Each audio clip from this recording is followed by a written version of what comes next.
And welcome to ID Redacted. Today we're going to have a look at Chandler Halderson and the best opening statement by William Brown.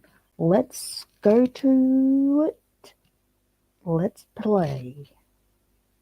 That the opening statements are not evidence. Attorney Brown. Thank you. I've got it on 1.2 Turn down types. the left HDMI. Feed. While he's doing that, I'll promise you he'll give you a copy of that, by the way. You don't have to remember all of those instructions. My name is William Brown. I'm the Deputy District Attorney of Dane County. Yesterday, you met Andrea Raymond. Together, we're the prosecutors in the case. You heard a little bit about how the process worked in jury selection, and you probably thought you were being strung along the whole time, and in a bit you were.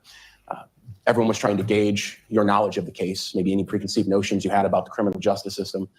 Ms. Vera asked you a lot of questions about what you would think if she did nothing and sat there, and those were good questions. I won't do nothing in this case because it would be a very short trial if I did. You're going to hear from me, Ms. Raymond, quite a bit. Our job in a case is to present evidence. That means to call witnesses. The judge talked about what evidence is. When we think of evidence, sometimes we think of, especially in a murder case, you're in a murder case, you think of the gun, and you'll get that. There'll be a gun. You'll see that. But evidence is so much more. The first thing evidence is the first thing the judge mentioned. Evidence is first the sworn testimony of witnesses, both on direct and cross-examination. When people raise their right hand and they swear to tell the truth, that's evidence. Now, you as jurors can decide whether you believe it or not. Does this person have any bias or prejudice? Do they have anything to gain by what they're saying? Do they have anything to lose? All those things are up to you. But sworn testimony is evidence. Photographs are evidence. Videos are evidence. Statements made by people involved in the case, including Mr. Halderson, are evidence. Okay. Our job is to, over the course of the next couple of weeks, present evidence to show you the path of what we believe happened, which is that Chandler Halderson killed his parents, dismembered their bodies, and hid them around southern Wisconsin. We've been talking about Bart and Krista Halderson. You've heard their names mentioned numerous times by the judges here. That's Bart and Krista Halderson. I'm going to try to use some photos as I talk to maybe guide us along. Some people are more visual learners, some aren't. Oh, that's a nice looking couple. Wonder. All right, keep going. That's Bart and Krista Halderson, a couple in their early 50s, living in Windsor, Wisconsin, a quiet street, in a quiet house, kind of a quiet town. If you don't, Brady Bunch house, isn't it? Looks exactly like the Brady Bunch house. You know, Windsor, think just south of DeForest. Or maybe if you're heading up toward the Dells, when you see the Fleet Farm on your left, if you looked right, that's Windsor. That's the Halderson home. At this point, perhaps it would be best if I told you a little bit about the Halderson family. Bart, the father, Krista, the mother. They have two sons, Chandler, the defendant, and his older brother, Mitchell. Chandler and Mitchell are close in age, but Mitchell's a little bit older. The time this all happened, living in the Halderson home, was Bart Halderson, Krista Halderson, and Chandler. Mitchell had moved out.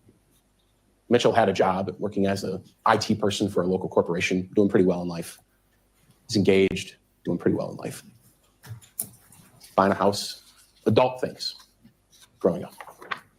But in July of 2021, it's Bart and Krista living in that house, and their adult 23-year-old son, Chandler Halderson, living in his room. Now, all of the events I'm going to describe, for the most part, take place during the first week of July, from the 1st to about the 8th. So I put up a calendar. This is not evidence in the case, I suppose. It might be. Maybe I'll mark it as an exhibit. But it's to provide some reference, and I put the little flag on there, because if you remember this year, the 4th of July was on a Sunday. Everyone celebrated, of course, all weekend. A lot of places celebrated on Saturday, but the 4th of July was on a Sunday. Now I'm giving my opening statement. The judge told you opening statements aren't evidence. And in fact, that's the reason you don't have notebooks. I'd like to think so, you have to pay attention to me, but that's not true. It's because nothing I say is evidence. So as I say things up here, what I'm saying is what I expect to prove in the next couple of weeks. But what I expect to prove beyond any reasonable doubt is that on July 1st, 2021, somewhere between 3 p.m. and 5 p.m., Chandler Halderson murdered his parents. It's an important date, and it's an important time to remember. July 1st, between 3 and 5. But the story doesn't start there. And this trial wouldn't be 3 to 4 weeks if the trial ended there. The story starts a week later, on July 7th, 2021, nearly a week after killing his parents, but no one in the world knowing. Chandler Halderson walks into the Northeast Precinct of the Dane County Sheriff's Office and says, "I'd like to file a missing persons report." He sits down with sheriff's deputies, and you'll meet them today, and he gives a long story. "My parents, they just haven't come back from the cabin. They were there this weekend. We have a cabin up north. It's in White Lake, up in Langlade County. It's pretty far up north, a couple of hours. They just haven't come back yet. They were going to come back Monday or Tuesday, and I don't know where they are." "Who were they with?" the deputies ask. "I don't know. I helped them pack Thursday night. They must have left Friday early before I woke up at 6. "Who'd they go with?" "I don't know." "Where are their cars?" "Well, they're still at the house." "What'd you help them pack?" "Bottles of liquor, lots of money, tools, silver bars." "Why were they going up there?" Some people they were fixing a window. Some people there was a plumbing issue, storm damage. The story varied. Sometimes they took just money. Sometimes they took just... Not sus at all so far, is it? I'm glad he went out and filled that missing person report, but let's keep going. Liquor. But over that day and the next, talking to numerous sheriff's deputies, detectives, including those detectives, he gives this bizarre story of his parents leaving in an unknown car, going to a cabin with an unknown couple, with an unknown amount of money, for really an unknown reason. So sheriff's deputies do what cops do, which is they ask him, "Have you heard from him?"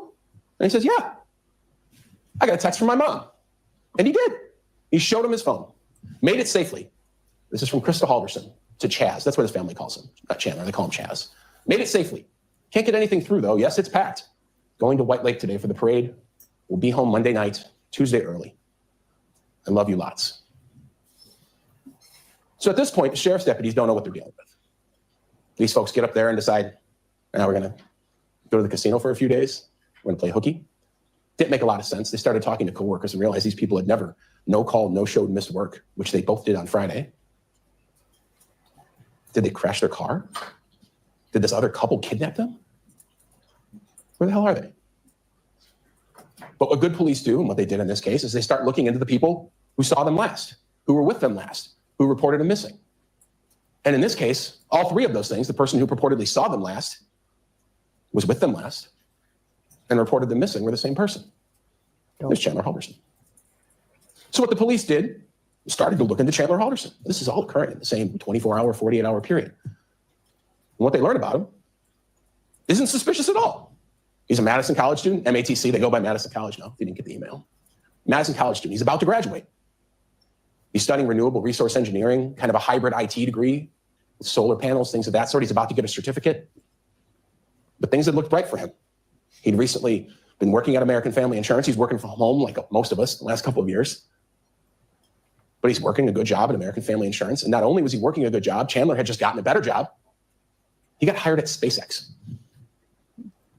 He was about to embark on a career that people in the IT field could only dream of. He's planning to move to Titusville, Florida. That's where SpaceX operation is, down in Florida, with his girlfriend. They'd rented an apartment. They'd bought a car. And not only was this not someone who was antisocial, he was pro-social. He was working with the Madison Police and the Department of Natural Resources on their rescue diving team. He was a scuba diver, working with the police. The only thing that was a bit odd is he'd recently suffered a head injury, fallen down the stairs, had terrible concussion, was unable to move for the most part, had to wear a neck brace. He was permanently, perhaps injured. All of those things threw police off from thinking it was Chandler. He had anything to do with this. At that point, for all they knew, as sad as it is, Bart and Krista and an unknown couple were crashed into a ditch somewhere between here and White Lake, Wisconsin, dead from a car crash. So they started looking. Deputies are sent up north. The Langlade County Sheriff's Department is searching a cabin. No one had ever been there. It didn't look like anyone had been there at all in years. It was run down. The grass hadn't been mowed. There was no food in the refrigerator. No one had been there. So the police expand their search, and they start talking to not only just Chandler, people about Chandler. They start talking to people who were with Chandler that weekend. Specifically, they talked to his girlfriend, a young girl named Catherine. She goes by Kat. And Kat says, I was with him like all weekend. We had a normal 4th of July weekend. We went out to my family's farm. We got a farm. There was a pool. We ate dinner. Chandler was having the concussion issue and he couldn't really move his legs. And so he asked to use their pool the next day because he thought that was good therapy. So the police, what do they do next? They go talk to the person who owns the farm. And they say, was Chandler out here? And she goes, yeah, he was out here on the 4th of July. But you know what? He showed up the next day by himself. He showed up the next day by himself. I told him he could come back anytime, as we just say to people, not expecting they're going to roll into your house the next day. She says he was acting bizarre. Said that he had a doctor's appointment and they'd given him some bad news that he was going to lose his job at SpaceX because he couldn't travel. He couldn't attend orientation to start. And she goes, and he's asked to use the pool. And of course, I said yes. This woman will testify and she'll tell you that she sat in her house for a while, perhaps a bit weirded out that someone had just shown up at her rural farm, but she let him have his space. But about an hour later, she goes down to the pool to check on him. He's not there. No one had opened the pool. No one had been in the pool. Told you, this guy's very good at his opening statement. Captivating. She sees his car. It's parked out in the field, away from the pool, backed in toward where that grass is a bit longer, and had its hatch up. She thought, boy, that was strange. But she thought maybe he's just on a walk.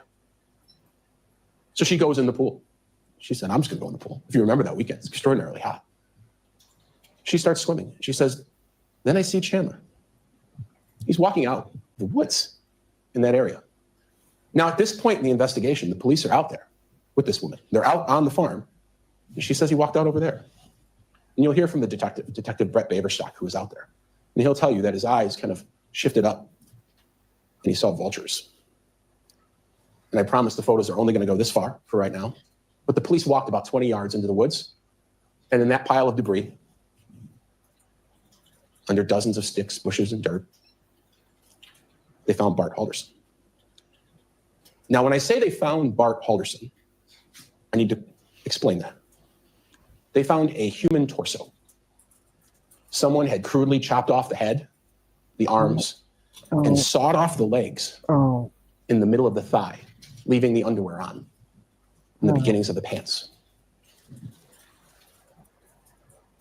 They removed the sticks and brush over a course of a few hours. They brought out doctors from the medical examiner's office to make sure everything was done appropriately. They rolled the torso over. There were gunshots in the back. This man had been shot in the back and chopped up. Jesus. At this point, the farm, a beautiful farm, cultivated for years with wildflowers, kind of an Eden of sorts, was turned into a crime scene. Police swarmed the place. Drones were in the air. Cadaver's dogs were on the ground. Everyone's looking through absolutely everything they could, but it's a farm. There's a million places things could be. But one detective said, look at that in the woods. Is that a garbage can full of a tarp? It was. And I'll tell you that tarp was taken to the Wisconsin State Crime Lab eventually. Bart Halderson, Krista Halderson, their blood is all over it. Another detective said, that spot where Chandler was walking out of the woods, there's an oil barrel there, like an old fuel tank with a hole in it. That's right where the car was parked. So she peeks her head in. And that's what she sees. Broken saw blades, handsaws, scissors, tree loppers, all of them tested by the state crime lab, all of them covered in human flesh and blood. Oh my God. What is going on? Bits of a body strewn around someone's farm. That's crazy. Bart and Krista Halderson. The farm was searched extensively, and I'll tell you that some months later, things were even continuing to be found. Up to this fall, in October, the homeowner, the person who owns the farm, was tearing apart a barn trying to clean it. And there in a barn about 100 yards from where Bart Halderson was found, the murder weapon, behind a bunch of boards on the side of the barn. At this point in the investigation, the police knew they needed to start talking to Chandler. He's seen coming out of the location where his dad's body was, just brutally chopped apart. The tools, the cutting instruments are found there. So they do what police do. They bring him downtown. But they ask him, and he's at the house, and they ask him and his girlfriend to come downtown with them. And they do. And that girlfriend, Kat, is in one room, and Chandler is in another. Chandler, and you'll see this, we'll play it, for over an hour meets with police, and again regurgitates this odd story of his parents with this missing couple in a random car, going places that no one really knew. Or Kat, in the other room, she's vomiting information to the police, literally vomiting at times, but also vomiting information in terms of she has her phone out. She's giving them pictures. She's providing every single detail she can because she'll tell you when she testifies. She's one of these people that watches these crime shows. And she knows when someone's missing, you got to exclude the people closest to him first. And she thought, that's what we got to do. Chandler didn't have anything to do with this. I didn't have anything to do with this.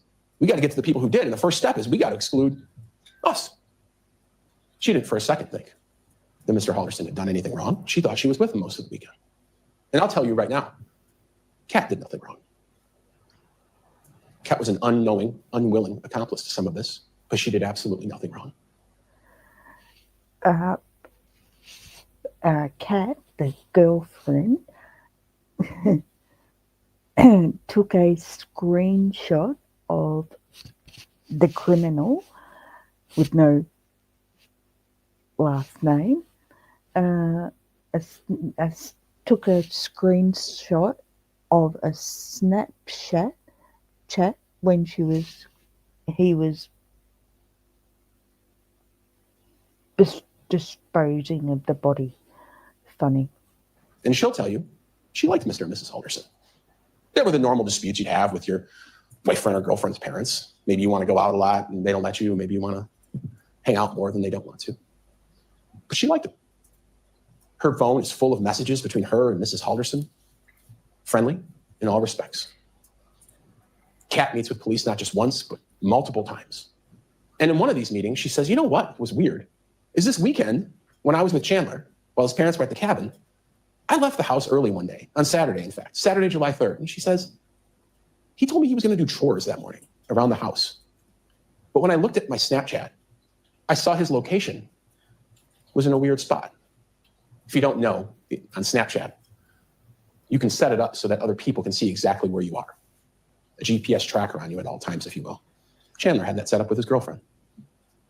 And she goes, it was so weird where he was. I took a screenshot of it on my phone. And that's what it showed. Chandler was saved as hubby in her phone. That's perhaps a term of endearment between two folks dating in their 20s. But she said, at 8:58 in the morning, when he was supposed to be doing chores on Saturday, July 3rd, I thought it was strange that he was in what appears to be a forest on the banks of the Wisconsin River near Prairie du Sac. The police took that. They identified immediately where that location was, just based on looking at it. That's a bridge. Couldn't be hard. Out they go. The drones go up. The dogs go out. The search team starts searching. Very quickly, and I promise this is as far as the photos will go, they find the remains of Krista Halderson. Oh, God. Now, when I say Krista Halderson, I have to qualify that as well. We found her legs. One complete leg, then somewhat farther away in another bush, a foot, a thigh, but the same pattern. Crudely cut apart what appears to be handsaws, axes, things of that sort. That's just gruesome. What the fuck's going on in his mind? Oh, sorry. But what's going on? No more of Krista Halderson that's identifiable to her will ever be found. She's just those two legs.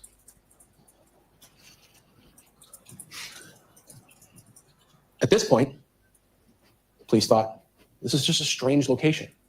Why would Chandler be out there? He'd been out there before. And they started talking to people, including girlfriends of his in the past, friends of his. And they say, yeah, Chandler really liked this location out on the Wisconsin River. He'd go there all the time. It's where he'd go swimming. When his friends came into town, that was the secret swimming spot. And one friend even said, you know what? Last year, he sent me a picture while he was out there. Kind of shirtless, hanging from a tree with a machete. I don't know. Didn't have a lot of significance at the time when the police saw it, but eventually someone realized the tree looks unique. Interesting V pattern right there. The hollowness of the tree as it goes down. The way in which 5 of those branches branch off. And eventually, one of the detectives realizes why. Something clicked. It was the exact location he ditched his mother's remains. Wow. That's about 100 feet away. So obviously, it shouldn't come to anyone's surprise, at some point Chandler was arrested. In fact, he was arrested on July 8th, 2021. When you're arrested for a lot of crimes, you go to jail, you get booked in, and not much more happens investigation-wise after that. They have what they need. But of course, that's not the case in a murder investigation, especially something like this. So Chandler's taken to jail, and the police start searching. When I say searching, you're going to hear about searches of the house, searches of this farm, searches of this property. You're going to hear about searches of landfills and ponds and ditches all across Dane County. But one of the things they started searching was, what was this guy doing on his phone that weekend? And oddly enough, most of what they found was nothing. Either Chandler hadn't Googled anything all weekend, except for the 8th, or he had deleted his search history. You'll never know. But remember, he was arrested on July 8th, taken to the police station, and that's where they told him, hey man, we know what's going on. So meaning, while he was still on his phone on July 8th, he was still telling everyone his parents were missing, not just the police. This kid was standing in his front lawn giving media interviews to all the local media outlets about the cabin and the unknown couple and the unknown car. He was going door to door in his neighborhood. My parents are missing. Can you help me out? Do you have any security cameras, by the way? And you'll hear from these neighbors. Some of them were so weirded out by what was going on that they secretly recorded those conversations. One of them, you'll hear, was a man who'd only been retired as a detective with the City of Madison Police for about a month. He recorded his conversation with Mr. Halderson. But while he's doing this that morning, what's he Googling? This is what he's Googling. Body found, Wisconsin. Woman's body found, Wisconsin. Wisconsin dismembered body found. We'll come back to the next two. Dead body found in Wisconsin. Body found in Milwaukee River. He's searching for whether they found his parents. And you'll hear in this case, he's starting to search because he's starting to get worried because the amount of police in his neighborhood has been ramping up and up and up because unbeknownst to him, they're finding his parents' remains. And you'll hear that while this is going on, while he's Googling these things, he's frantically calling police officers. Hey, why are there more cops in my neighborhood? Calls this guy, Brian Shunk. He records him. What's going on? There's more cops. Did something happen? Did you find something? The middle ones, State versus Peter Capuzzo. Probably means nothing to everyone. It meant nothing to me when I first saw it. The name rang a bell, and I wondered why. Not only did it show he Googled State versus Peter Capuzzo, it showed that he clicked on a link on the Wisconsin court's website and read something. What he read was a legal case, much like this one is the State versus Chandler Halderson. The State versus Peter Capuzzo, though, was a case that made it to the Court of Appeals based on some legal technicalities about a man who dismembered part of his family members and threw their bodies in the river. So at the same time, Chandler Halderson is going door to door in his neighborhood, crying about his parents being missing, talking to the local news, telling sheriff's deputies, signing documents saying they're missing. He's conducting legal research to get himself out of today so that today never happens. So that's a bit of a smoking gun, isn't it? Now, when I started with that calendar a while ago, and I said the police were initially thrown off because of one thing, and that was this text message from Krista. And it's real. I'll tell you, that text message is in all the search warrant returns from US Cellular. It's on the phone that we were able to search. We're not able to search every phone, but some of them are. Made it safely. Can't get anything through, though. Yes, it's packed. Going to White Lake today for the parade. Be home Monday night, Tuesday. Love you lots. Sent on the 4th of July. So the police started looking into that. And the first thing they found was White Lake. Their parade was on July 3rd. Remember, the 4th of July this year was on a Sunday. So everyone celebrated on Saturday. So they started thinking, well, how the hell did this message get sent? So they searched the Halderson home, where Chandler was. And in the garage, under a shelf, in a shoe, wrapped in aluminum foil, was his mother's phone, along with her driver's license.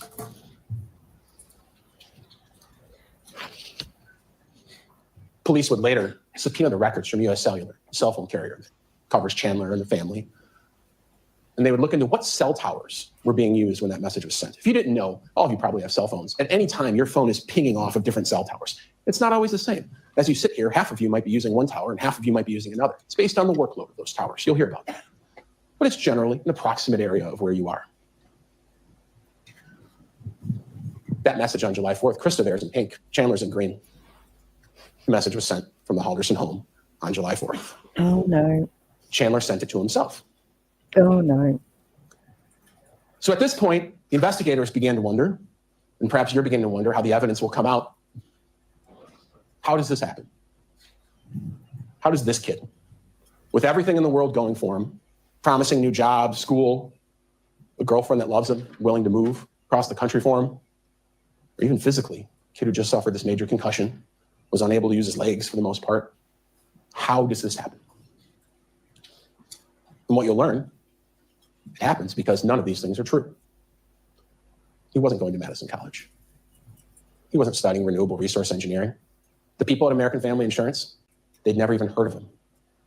There's no indication he'd ever even applied for a job, much less had any job at SpaceX. The apartment he told his girlfriend he'd rented and the car he'd bought, none of that was real. The Madison police, they don't even have a scuba diving team. Neither does the DNR. And this concussion he apparently suffered, he did go to the hospital.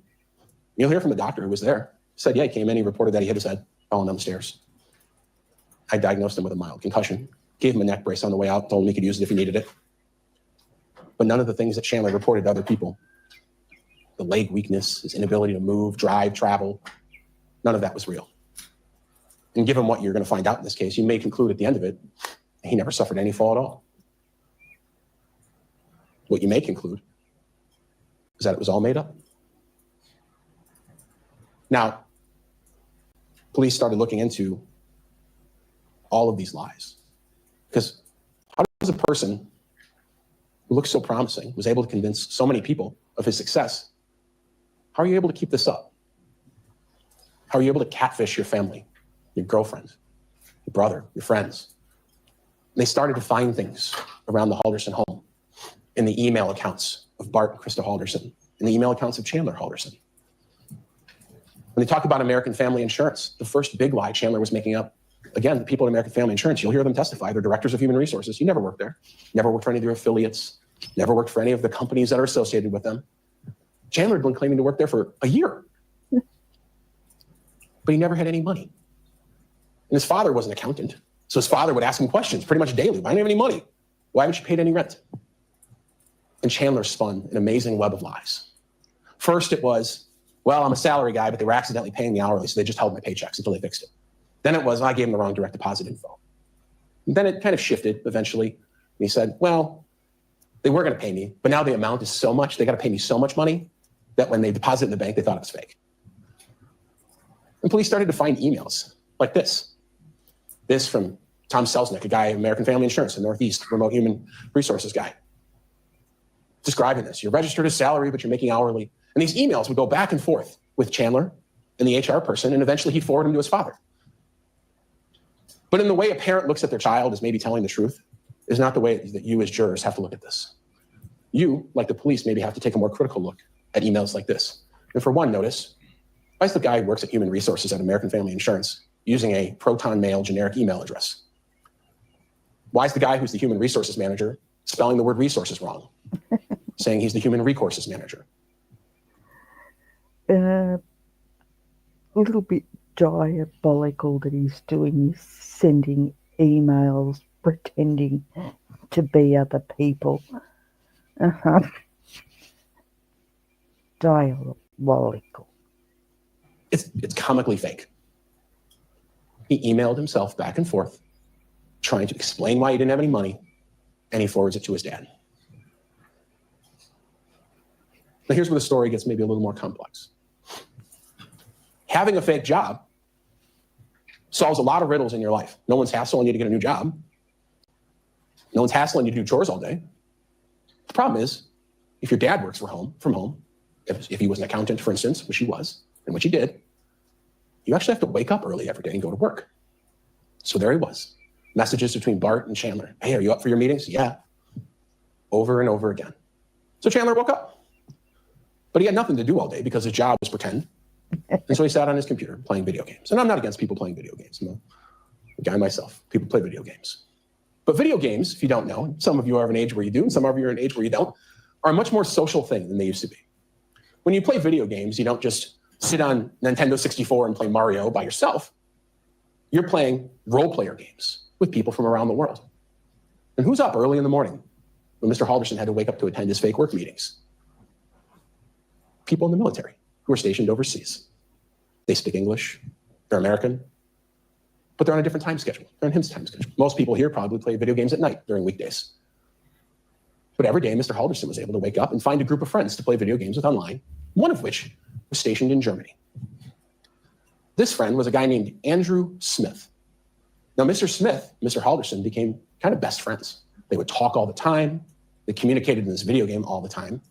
And Mr. Smith, he'll testify, he's coming up here, lives down south, he's back in the US. He'll tell you that Chandler really liked an SKS rifle when they play some of these shooting games. It's just something he liked. Not a big deal, there's nothing wrong with that. But this past summer, about a month before the murders of Bart and Krista Halderson, this online friend, Andrew Smith, comes to visit Mr. Halderson and in fact stays at the home with Bart and Krista.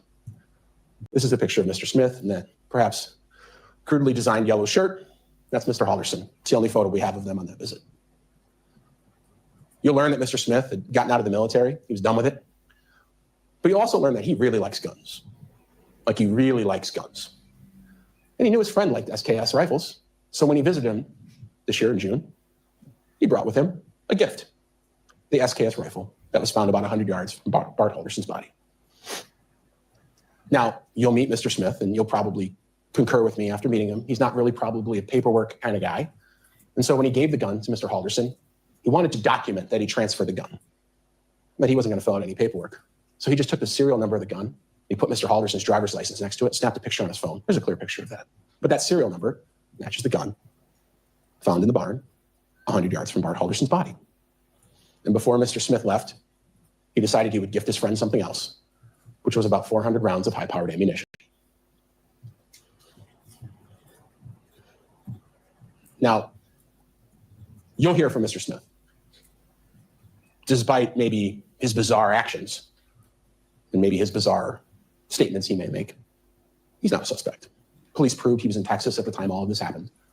Another unknowing accomplice to Mr. Halderson's crimes. So at this point, Mr. Halderson's working a pretend job at American Family Insurance. He's not getting paid. His father, who's an accountant, is kind of on his case about it. And he's got to figure out something else. And the best way out of your pretend job is an even more pretend job. So around May going into June of this past year, American Family wasn't going well. So Mr. Halderson decided to get a new job. He's going to be an astronaut. I work at SpaceX. This is messages to his girlfriend. I have a good feeling about SpaceX. I have a follow-up interview for Florida tomorrow. Shoot, sorry, I got the job. I have training next week over the computer and leave June 11th and start June 14th. He didn't give himself a lot of time, but what he gave himself was an escape hatch. He could move. He could end the lies that he had going on in his life about being a rescue scuba diver and working for American Family Insurance by simply moving to Florida. That presented with it one major problem, which was that job, which was also make-believe, would pay absolutely no better than the last job that was make-believe. So in late June, as he's supposed to start the job at SpaceX in Florida for Elon Musk, something happens in the Halderson family, something real. There's a change. Remember when I started off and I said there were two sons? His older brother gets hospitalized. That's real. It happened. Got diagnosed with diabetes and was having some complications. He's doing great now. Mr. Halderson uses that as an excuse to delay starting at SpaceX. It was a stroke of good luck for him, a stroke of bad luck, of course, for the family, but a stroke of good luck for him. But that only gave him a couple of weeks. So his brother, who's doing really well in life, engaged, house, real job, making a lot of money, suddenly he's in the hospital, being doted over by his family, by his mother. People care about him.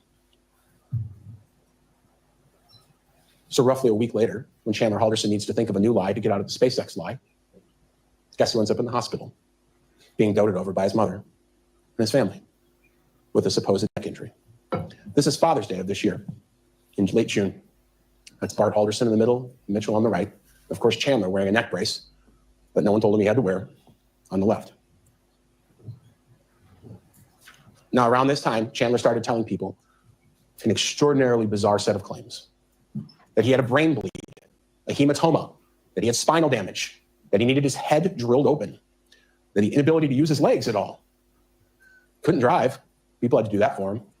That he had nerve damage, that he needed to get a colostomy bag. But most importantly, he couldn't go to Florida.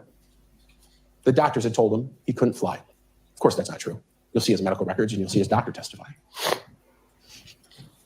So suddenly this man, who was, for all intents and purposes, disabled, was being doted over by his family. People were making him meals. You'll see notes his mom was leaving for him. Call this neighbor if you need anything.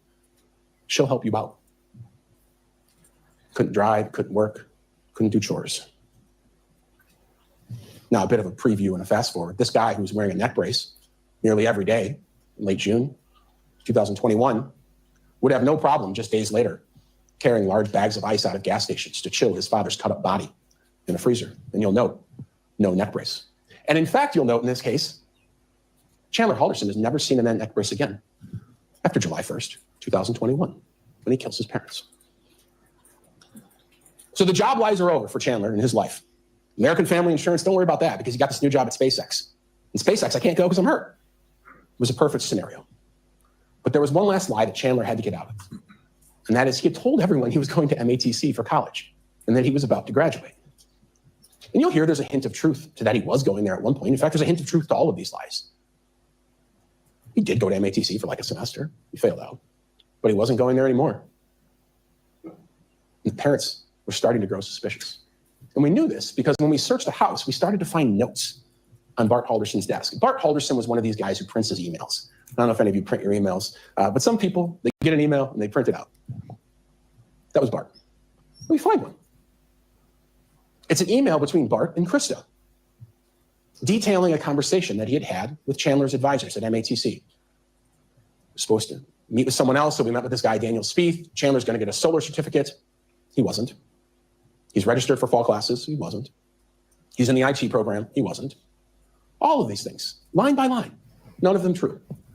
But Bart Halderson talked to this person. So police honed in on something. That line. When I talked to the advisor, he sounds just like Chaz on the phone. And he gives this number. That is, of course, because Bart Halderson, when he talked to Chandler's college advisor, was just talking to Chandler, who had bought a burner phone, cheap phone from like Walgreens that you can buy with no service carrier. And police know that because they searched Chandler's bedroom. And in his desk drawer, they found that phone. Now, this kept going. The lie about going to MATC or Madison College was the most extensive. There were emails, dozens, if not hundreds of emails going back and forth between supposed advisors at MATC and Chandler, and then he'd forward them to his dad from people like someone named Alyssa Brandt, 64. Sometimes Chandler would spell Brandt, B-R-A-N-D-T, sometimes just with a T and no D, depended on the day. But they all had the @Gmail address, not @madisoncollege.edu. And you'll hear from the people at Madison College, their people have real emails. They don't use Gmail.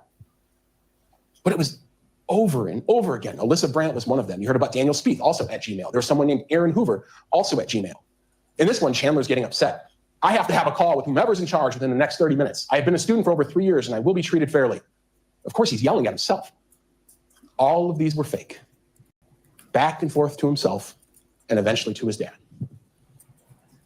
The Halderson parents had been growing extraordinarily frustrated.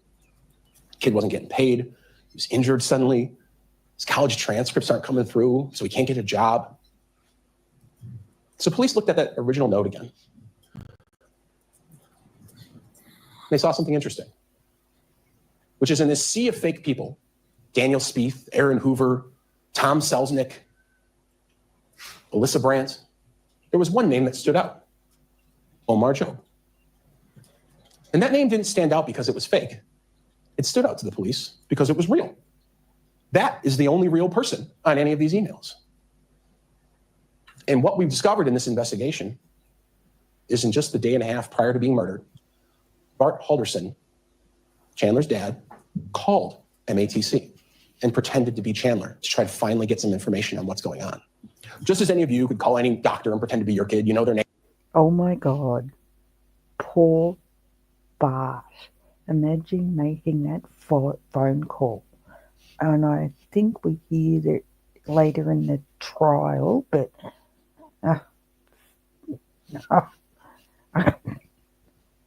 say it again. Diabolical. Name, their social security number, their birthday. You can get through. You can get through those minor security things. Bart called MATC, said, "I'm Chandler, and I want some answers." And for 17 minutes, Bart Halderson, just before his murder, talked to a man named Omar Job. Omar Job is a entry-level customer service guy at MATC. He's got no skin in the game, doesn't even really remember the call, but it was recorded for customer service purposes. And Bart Halderson questions Omar, and he's very mean at first, because in his mind, he'd been getting screwed around for a year on where his son's transcripts were and what degree program he was in and why he hasn't graduated yet. But toward the end of the call, Bart asked Omar Job, "Hey, do any of these people work there? Alyssa Brandt, Daniel Spieth, Aaron Hoover?" And he's told no, they've never worked there. And in fact, they haven't. And he says, "That'll be it then." "That'll be it then" are the last recorded words of Bart Halderson alive. Bart Halderson, shortly after that, sends a text message that ultimately sealed his fate, which was a text to his own son. And it says, "I spoke with Omar Job." Now, what happens over the next 24 or so hours is a bit unknown. Homicide investigations are a lot of unknowns because the two people who are the victims, who maybe know the most about what happened, are of course dead. But there's not much verifiable information that happens over the next 24 hours. It's also unknown if Chandler even knew who Omar Job was. Of course, he wasn't going to MATC, so why would he know who some lowly entry-level customer service guy was? He wouldn't. But Bart Halderson did. And when you look at Bart Halderson's work calendar that he maintains at his accounting firm, you see something quite interesting. Remember at the beginning, I said I wanted you to remember a date and a time, which was that the Haldersons were killed between 3 and 5 p.m. on July 1st, 2021. Guess what was on Bart's calendar at that exact time? He was supposed to have a meeting with the people at MATC with his son. So he's supposed to go to MATC and have this meeting at 3 o'clock on July 1st, 2021. Of course, that meeting couldn't happen because he wasn't going there and none of the people were real. But Bart Halderson knew that. Bart Halderson knew that. And so Chandler had obviously figured that out at this point. There's no way out of this one. You can't get out of this lie. And so the next day, Chandler Halderson wakes up on July 1st and starts messaging his girlfriend. 7:26, I hardly slept. 7:27, stuff hasn't been going well for me lately. Just trying to plan for the next thing to fuck me over. 7:51, I had a great future planned. It's falling apart. 1:04, just 2 hours prior to the murders. I overheard they might go to the cabin with their friends, but I don't know. So somewhat of a full circle at this point. That's the moment Chandler Halderson decides to kill his parents and engage in this bizarre story of them missing at a cabin with an unknown couple in an unknown car at 1:04, July 1st. Now, shortly after this message, it's about an hour and 10 minutes, Bart Halderson's getting ready to go to MATC for this meeting, perhaps to confront Chandler. Perhaps Chandler's going to confront him. Bart texts Chandler, "I'm ready whenever you are." That's about 50 minutes prior to when he was killed.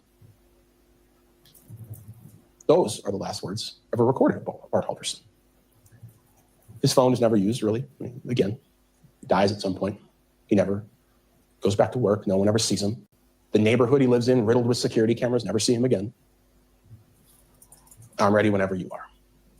What the evidence will show in this case is that sometime after the "I'm ready whenever you are" message, and probably just around 3 o'clock when he was supposed to go to this meeting with MATC, Bart Halderson was shot in the back multiple times with a high-powered rifle. And after shooting his dad, Chandler texts his mom,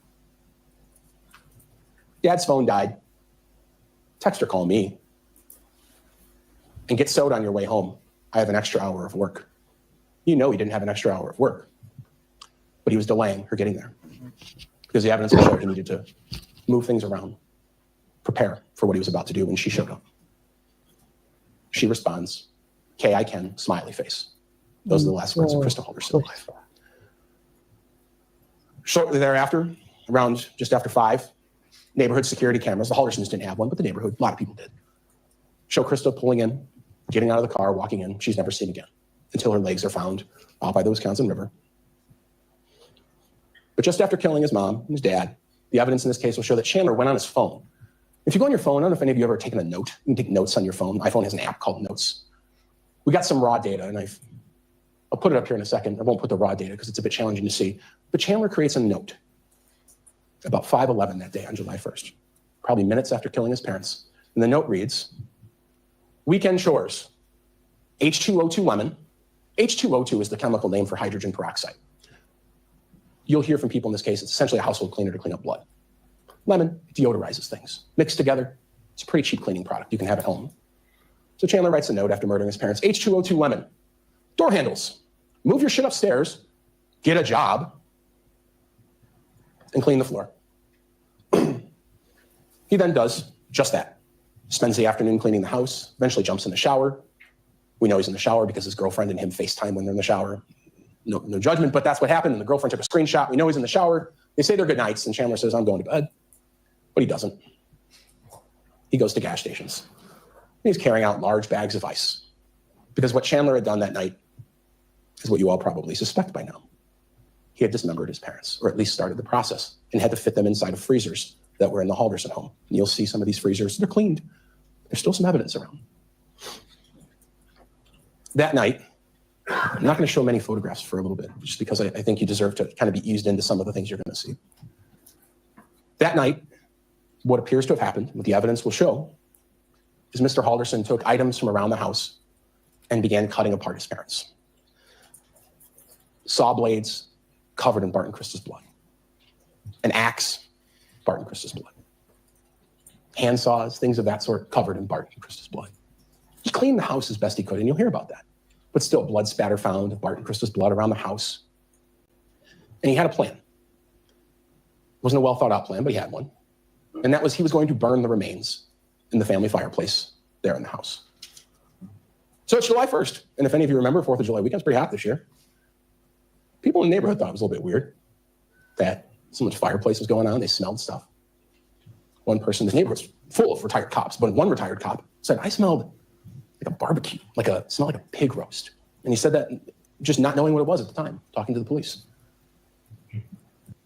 Jesus, what a nightmare. I'd be moving out of that neighborhood.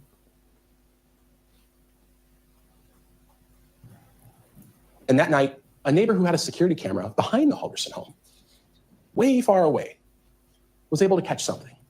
Because it was pitch black at night, he was able to catch just a little glimpse of all the windows in the Halderson house. We have an expert that's going to come in who works with video and light analysis. He's going to tell you, he was able to figure out which window that was. And the window it was that he was looking at in that camera footage that kind of just piqued his attention was the window by the fireplace. And for many hours over the course of that night, the light flickered, came on, died down, on, down. But in the early morning hours of the next day, he'd been up all night doing this. Because you'll learn, you really can't burn human remains. Your home fireplace is not going to get hot enough to do that. It takes an extraordinary amount of heat. If you go to like a crematorium, you're inducing it with oxygen, chemicals, not a residential fireplace. But eventually, in the middle of the night, the fire started going well. It appeared that air was being pumped into it, and you'll see when they searched the Halderson home, there was in fact a fan found right next to the fireplace, next to a tape measure, trying to make sure the remains were the right size as they went into the fireplace. Jesus. But that light at one point grew and grew and grew and got very bright in one room. Then all of a sudden the kitchen light came on, and then all the lights went out. I don't know if anyone's ever taken a hot Pyrex pan out of the stove and put water in it, or dumped hot water on your windshield in your car in the winter, but it explodes the glass. The evidence in this case will show that what happened was the fire had gotten out of control, burning these human remains. Human fat was rendering out. It was igniting. So Chandler threw water on it. But when you throw water on your residential fireplace, you break the glass. And that's exactly what happened. Just above that broken glass panel, which is clearly shattered, you see the paint kind of bubbled off from the heat. This is in the search of the home some week later. The fireplace is clearly used. Please notice something interesting about this photograph, which is, despite being clearly used, the logs are rebuilt. Someone had cleaned out all the ashes and rebuilt it. Clean logs, newspaper, one burnt piece in the middle. But what stuck out to police right away was that little rock right there. They thought, what is that? You'll hear from the people who collected this evidence. You'll hear from an arson specialist from the Department of Justice, a guy named Bill Boswell, who come in. You'll hear from a forensic anthropologist, a doctor named Cristina Figueroa Soto, who will tell you, we were all interested in what that was because it was out of place. So they pulled it off and they put it on one of these fancy police deals. And the forensic anthropologist took one look at it. And she said, oh, this is a human skull. He had burned his parents' heads in that fireplace. Oh, I know. Later, the police would go through the ash trap of that fireplace and they would find human remains, facial bones, the knee bones, which, because we found Krista's legs, by deduction had to be Bart, all in the ash trap of that fireplace. They were all cataloged. Now, burnt remains can't be tested for DNA. There's no biological material left, but they're able to tell it's human based on the structure of the bone. And you'll hear from the anthropologist who will talk about that. So that's what happened on July 1st. Now you're going to hear about all of those days in between Bart and Krista dying at 3 o'clock on the 1st, all the way through the police report. But to summarize, Chandler stayed up all night that night of the 1st. Obviously, things were going well, burning his parents' remains. So the next day, perhaps not having slept, he walked into Fleet Farm at 7:21 a.m. to buy a tarp. He's on video. He knew his girlfriend was spending the night that night, so he spent the whole day cleaning. But he's sending her text messages, which you will see throughout the day, asking her to bring him hydrogen peroxide and a mop, because he still needed to clean up. The next day, Saturday, July 3rd, 2021, his girlfriend leaves early in the morning. That's the day she snaps that picture of him out by the Wisconsin River dumping off his mom's remains. Spends the rest of the day hanging out. But when he goes home and says he's going to bed that night, this young man who supposedly couldn't drive or carry heavy objects, his phone records show that he's up near the Wisconsin River in Portage. As if you're driving the interstate up to the Dells, right when you cross the Wisconsin River, off in the state land there to the right. For about an hour in the middle of the night, the police tried to search that area. It was impossible with the currents. Whatever remains were thrown in there are lost forever. July 4th, 2021, this is the day he texts himself. Spends the day with his girlfriend's family, goes to their farm to use the pool. That's the day he says, hey, can I come back tomorrow? Goes to some fireworks. He's living a normal life. No mention of his parents. The next day, takes out the garbage in the morning. Who knows what was in that garbage can? We've thoroughly searched the landfills, but it's impossible to find anything. But he took out the garbage. He goes out to the farm to supposedly use the pool where he's seen walking out of the woods. Cell phone tower records prove that he was out there on the farm. Remember I told you he told that person that he was having trouble at work and school and having a bad doctor's appointment. He never went to any doctor's appointment that day. Phone records show he never talked to any doctor. It was all a ruse to be able to go out in the woods and hide his father's body. The next day, not much happens because Chandler was up all night. Again, that light analysis shows all night, the garage light on and off. The garage, of course, being where we found some of these tools, the axe covered in blood. He's cleaning up. At 4:30 in the morning, for no apparent reason, he drives around the city of Madison. There's no idea what he did there. But he's not doing much. But people begin questioning him about his parents. He just says they're late. The person most worried, perhaps, is his girlfriend. She thought that was unlike them. The next day, he drives back to the farm, throws a bag of bloody rags into their garbage can that's out by the street. And at 11:22, he texts his girlfriend that he's finally going to the police. We know that bag of rags came from his house because they were in the Target bag his girlfriend picked up from Target, and she did the curbside pickup. So her name was printed on the outside. It was when she brought him hydrogen peroxide. He filled the bag with bloody rags and left it at the house. The next day, he starts Googling body found, Wisconsin dismembered body found. He's walking door to door asking about security cameras in his neighborhood. And at 4 p.m., they take him downtown and they arrest him at 6:41. So that's the story. That's why you're here for a couple weeks. Like I said in the beginning, a lot of cases end with the murder. This one, it's just a small piece of the puzzle. None of the things that happen after and none of the things happened before make any sense without knowing the murder happened on a specific day at a specific time. But the evidence in this case you'll find is overwhelming. Chandler Halderson killed his parents on July 1st, 2021. He cut up their bodies with axes and saws and knives. And he didn't even give them the dignity of having a funeral or even a final resting place in one piece or together. Their remains were scattered across Dane County, in public land, on farms, in garbage cans, in rivers, and perhaps every ditch is a possibility in this county. You'll find the evidence in this case is overwhelming. Now, over the next couple of weeks, I'll make you a couple promises as your prosecutor in this case. I'm not here to waste your time. But of all the constitutional rights we talked about of Chandler, he has them. I want you to respect them. There's another one that you should know, which is this is the only time we get to have this trial. You get one trial in the United States of America, and I have to do it right. So if that means calling a lot of witnesses, I apologize in advance. If it means calling experts to say things that maybe you already know, I apologize in advance. But I'm going to do my job right as your prosecutor. Second, you're going to see terrible photographs. There were approximately 5,000 photographs taken in this case. You're going to see maybe total a couple hundred of actual body parts, maybe a couple dozen.